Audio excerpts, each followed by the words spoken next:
بلکہ جب حضور تشریف لائیں تو آپ بھی ضرور آئیں. ضرور. اور جب حضور آتے ہیں تو اس احمدیہ ایونیو کے دونوں سائڈوں پہ لوگ کھڑے ہوتے ہیں, استقبال جب ہوتا ہے. حضور بعض دفعہ چکر بھی لگاتے ہیں, لوگ سلام کہتے ہیں. بڑا اب تو بلکہ ہم خوش ہیں کیونکہ میرا گھر اب جو 17 بشیر پر ہے یہ تو حضور کے گھروں کے سامنے ہے. بالکل اکراس اگر اسٹریٹ تو میں اپنے گھر کی کھڑکی میں بھی کھڑے ہو کر دیکھوں نا تو حضور کا آنا جانا مجھے سارا نظر آئے گا. بالکل. بلکہ میں تو اس کی ویڈیو بھی بنا سکتا ہوں, فوٹو بھی کھینچ سکتا ہوں.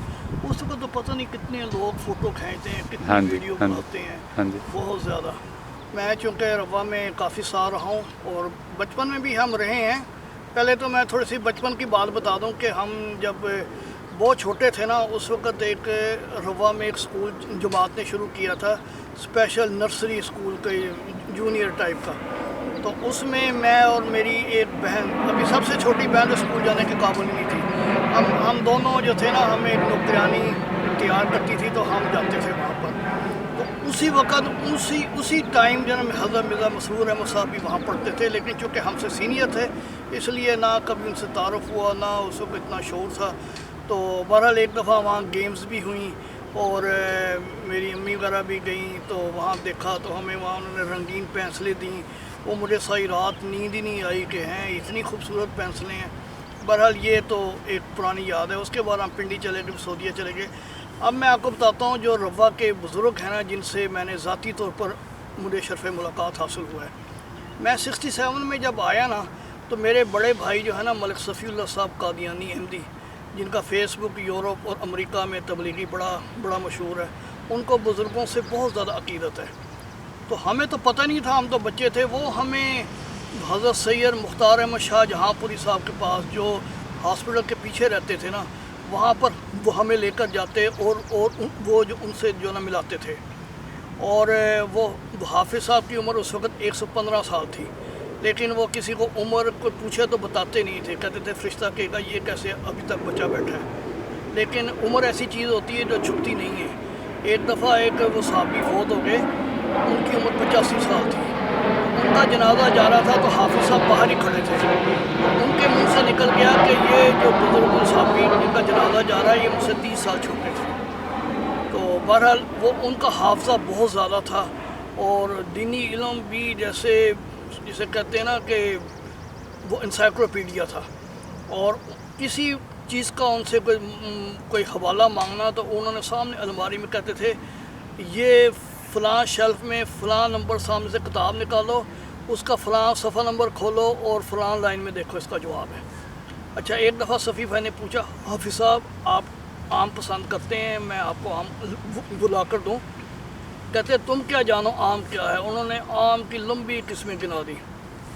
پھر ہماری فیملی جا کر ان کو دباتی بھی تھی, بہت بزرگ تھے. تو پھر وہ ایک بات پر ان کو بڑا غصہ آتا تھا, کہتے تھے کہ لوگوں نے نا اردو کا بیڑا غرق کر دیا ہے. وہ جوس پر لکھا ہوتا ہے بچوں کا جوس, اس کا مطلب بچے پکڑے ان کا جوس نکالا, تو یہ لکھنا چاہیے بچوں کے لیے جوس. بہرحال وہ ہمیں اللہ تعالیٰ نے بڑا موقع دیا ان کے بات کرنے کا. اس کے علاوہ ایک بزرگ تھے مولوی قمر حنیف علوی صاحب, سائیکل سوار سیاح. تو انہوں نے 3.5 لاکھ سائیکل پر وہ سفر کر کے نا کئی شہروں میں اڑیسہ, بنگال, ادھر ادھر تبلیغ کرتے تھے سائیکل پر. انہوں نے چارٹ لگائے ہوتے تھے, شجر نصبی بناتے تھے, کتابچے بھی رکھے ہوئے تھے, رسمین بھی رکھی ہوئی تھی, کلام محمود بھی رکھا ہوا تھا, اور بہت ان کا دینی نالج تھا. وہ 13 گھر میں ہمارے وہ 13 سال ہمارے گھر میں رہے, کیونکہ میری والدہ کو اور صفی بھائی کو نا بہت بزرگوں کا احترام تھا, بڑی عزت کرتے تھے. تو وہ جو ہے نا یہ 73 کی بات ہے کہ وہ ایک دفعہ نیچے آ رہے تھے, اوپر رہتے تھے نا وہ دوسری منزل پر, تو نیچے آ رہے تھے تو زاروں قطار رکتے ہی جا رہے تھے اور ان کی وہ ہچکی بندی تھی. صفی بھائی نے پوچھا کہ مولوی صاحب کیا بات ہے. کہتے میں دعا کر رہا تھا تو اللہ تعالیٰ نے مجھے نظارہ دکھایا ہے کہ ایک اخبار کی پٹی ہے اور اس پر لکھا ہوا ہے جماعت احمدیہ کا بے انتہا صبر. کہتے اس سے مجھے تفہیم ہوئی ہے کہ جماعت پر ایک ابتلا کا لمبا دور آنے والا ہے, اور باقی یہ سن 74 سے شروع ہوا ہے اور وہ ابھی تک ختم نہیں ہوا. بہت نیک آدمی تھے, گھر سے جاتے وقت بھی دعا کرتے تھے, آتے وقت بھی دعا کرتے تھے, ہر وقت سبحان اللہ, استغفار, وہ تہجد گزار, اشراق کی نماز, اور اپنی دنیا میں وہ رہتے تھے. بہرحال تو ان کو بڑا دیکھنے کا. پھر ان کی ایک اور بڑی خوبی یہ تھی کہ کبھی باہر پنڈی وغیرہ جاتے تھے نا, ایک کارڈ ڈال دیتے تھے کہ میں پہنچ گیا ہوں، اتنے دن میں یہاں رہوں گا، پھر میں فلاں جگہ جاؤں گا، فلاں جگہ جاؤں گا، فلاں جگہ، اتنی تاریخ کو میں واپس آ جاؤں گا، کوئی جواب دے یا نہ دے۔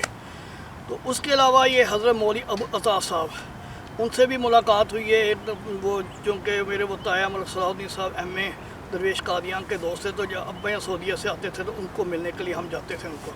وہ بھی بہت نیک اور بزرگ تھے، ان کا بھی تقریر کا کیا وہ اعلیٰ وہ جو انداز تھا، ان کے جلسے پر ہمیں تقریریں سنی ہیں۔ پھر یہ مولوی یہ جو تھے اپنے نذیر احمد لائب وہ جو لائل پوری، ان سے ویسے کبھی پرسنل تو نہیں کبھی اتنا تعارف ہوا، لیکن وہ بزرگوں کو جانتے تھے، ان کی تقریریں سنی ہوئی ہیں۔ پھر غلام باری سیف صاحب، ان کا تو بیٹا ڈاکٹر عبدالخالق تو میرا کلاس فیلو تھا، اس لیے غلام باری سیف صاحب سے بھی ہیلو ہائی تھی، بڑے عزت سے ملتے تھے، تو ہم بھی ان کی بہت عزت کرتے تھے، بڑے اچھے مقرر تھے۔ اور پھر حضرت مرزا طاہر احمد صاحب خلافت سے پہلے، ان کی بھی تقریریں سنی ہیں، ان کی بھی تقریر بڑی زبردست ہوتی تھی۔ اس طرح کر کے چودھری ظفر اللہ خان صاحب کا بھی تقریر سنی ہے۔ پھر وہ شبیر صاحب کی نظمیں سنی ہیں۔ پھر وہ اپنے جو لاہور سالہ کے تھے، جو وہ کیا نام تھا ان کا، وہ وزیر ثاقب زیروی صاحب، ان کی نظمیں بڑی سنی ہیں۔ تو بڑے بڑے اس طرح بزرگوں کو دیکھا ہے۔ پھر یہ ڈاکٹر منیر مبشر جو ربوہ میں بڑا کامیاب پریکٹیشنر ہے، اس کے والد صاحب مولانا نذیر احمد صاحب مبشر، جو کہ بلاد افریقہ وغیرہ میں کہیں رہے ہیں، تو وہ بھی بڑے بزرگ اور متقی آدمی تھے، ان کو بھی ہم نے دیکھا ہے۔ تو اس کے علاوہ ایک ڈاکٹر شریف رندھاوا تھے، وہ ویسے تو ڈاکٹر تھے MBBS، لیکن یہ کہ وہ بہت ہی وہ بھی نیک اور بزرگ تھے، ہمارے ساتھ ان کا کلینک بھی تھا۔ ان کا جو بیٹا ہے ڈاکٹر یہ جو ہرمون رندھاوا، وہ جو میرا جو نا وہ جو کلاس فیلو ہے۔ اس کے علاوہ وہ مولوی محمد صدیق صاحب وہ یہ جو امرتسری، اور محمد صدیق صاحب گرداس پوری صاحب، اور اس کے علاوہ ایک ہمارے پیچھے محمد دین صاحب صحابی ہوتے تھے، اور حکیم دین وہ محمد صاحب کا تو میں نے ذکر کر دیا تھا پہلے کہ وہ میرے نانا تھے، وہ بھی صحابی تھے۔ تو اس طرح کر کے وہ سبز پکڑی والے محمد حسین صاحب، تو اس طرح اور بھی کئی ہیں، کئیوں کے نام یاد ہیں، کئیوں کے نام نہیں یاد۔ تو بہرحال بڑے اس وقت ہمیں نا صحابہ کرام تو تھوڑے تھے، لیکن دوسرے جب بزرگ تھے نا، ان سے ہمیں ملنے کا وہ جو موقع ملا ہے۔ باقی سن 74 کا میں نے خود جب یہ ہوا ہے، تو ہمارے گھر کے سامنے ہی چونکہ جامعہ اس وقت یہ محمدیہ مسجد نہیں بنی تھی، تو ہمارے گھر کی وہ چھت سے نا سب کچھ نظر آتا تھا اسٹیشن کا۔ تو ایک دن ہم ویسے ہی حسب معمول اوپر چائے پی رہے تھے، تو وہ دیکھا گاڑی آ کر رکی ہے، لڑکوں نے بکواس کر رکھی ہے، بعد میں پتہ چلا یہ نشتر کے لڑکے تھے۔ جس دن واقعہ ہوا ہے، اتفاق سے میں باہر نکلا، دیکھا لوگ جا رہے تھے ڈنڈے پکڑ کر وہاں پر اسٹیشن پر، تو میرے سامنے ہی واقعہ ہوا ہے، کچھ بھی نہیں، ایسے 2-4 کو لگائی ہیں، پھر اس کے بعد ان کی پٹی کا دی، کچھ بھی نہیں ہوا۔ تو اپنے اسٹیشن ماسٹر عبدالسمی صاحب تھے، تو کچھ بھی نہیں ہوا، لیکن ان کی چونکہ پلاننگ تھی، انہوں نے چنیوڑ جاتے شور مچا دیا، اور پھر جو ہوا ساری دنیا کو پتہ ہے۔ تو بہرحال پھر اس کے حوالہ جب بھٹو کی جب پھانسی ہوئی، ہمیں چھٹیاں ہو گئی تھیں 1-1.5 مہینے کی، تو ہم روا آ گئے۔ پھر میں نے فضل عمر استاد میں کچھ عرصہ کام کیا، تو اس کے ڈاکٹر مرزا مبشر احمد صاحب کے ساتھ میرے ساتھ ڈاکٹر خالق بھی تھا، اور بھی دوسرے کئی ڈاکٹر تھے۔ اور یہ حضرت خلیفۃ المسیح وہ جو ثالث رحمۃ اللہ علیہ کی جو دوسری جو آپا وہ جو ہیں، وہ کیا نام ہے ان کا، وہ جو آپا طاہرہ صاحبہ، وہ بھی وہاں پر نہ کام کر رہی تھی، سو وہ جو نا FJ میں پڑھ رہی تھی، وہ فائنل ایئر میں تھی۔ تو اس طرح کر کے یہ بھی ایک یاد ہے۔ تو اور روا کی کافی بے شمار یادیں ہیں، مطلب کہ قدم قدم پر یادیں بکھری ہوئی ہیں۔ جب ہم آئے تھے روا، اس وقت یہ کچی سڑکیں تھیں، کوئی بھی ٹانگا یا رکشے کا تو خیر نام و نشان ہی نہیں تھا، ٹانگا تھا، اسٹیشن کے سامنے ٹانگوں کی لائن ہوتی تھی، کوئی ٹرک وغیرہ گزرتا تھا، کار گزرتی تھی تو مٹی اتنی اڑتی تھی کہ وہ اندر گھر میں بھی آتی تھی۔ بہرحال پھر یہ دیکھتے دیکھتے سڑکیں بنی ہیں، پھر دیکھتے دیکھتے رکشے آ گئے ہیں، تو پھر پکی سڑکیں بن گئی۔ اب سنا ہے پھر سڑکیں ٹوٹ گئی ہیں۔ تو ابھی کل ہی دوست آیا تھا ایک، وہ کہہ رہا تھا برا حال ہے، اب تو لوڈ شیڈنگ بھی بہت ہو رہی ہے۔ تو بہرحال ہم نے تو کافی اوپر نیچے رفع کو ہوتے دیکھا ہے۔ تو اللہ میاں یہ حالات بدل جائیں تو پھر رفع ایک دفعہ اپنے عروج پر جائے۔ تو باقی خلیفۃ المسیح ثالث کے ہم نے خطبے ہم نے مسجد مبارک میں سنے ہیں، اس سے مسجد مبارک میں کوئی سکورٹی نہیں ہوتی تھی، کوئی کچھ نہیں، جو مرضی چلا جائے۔ ایک بابا جی وہ کوٹھڑی بیٹھے وہ حقہ پی رہے ہوتے تھے۔ تو پھر جب مسجد اقصیٰ کی تعمیر ہوئی ہے، تو اس میں مجھے بھی وقار عمل کرنے کا موقع ملا ہے۔ ہمارے سامنے مسجد اقصیٰ بنی ہے، پھر ہم نے وہ سارے ہم نے جلسے دیکھے ہیں۔ تو ایک لمبی ایک تاریخ ہے جو ہمارے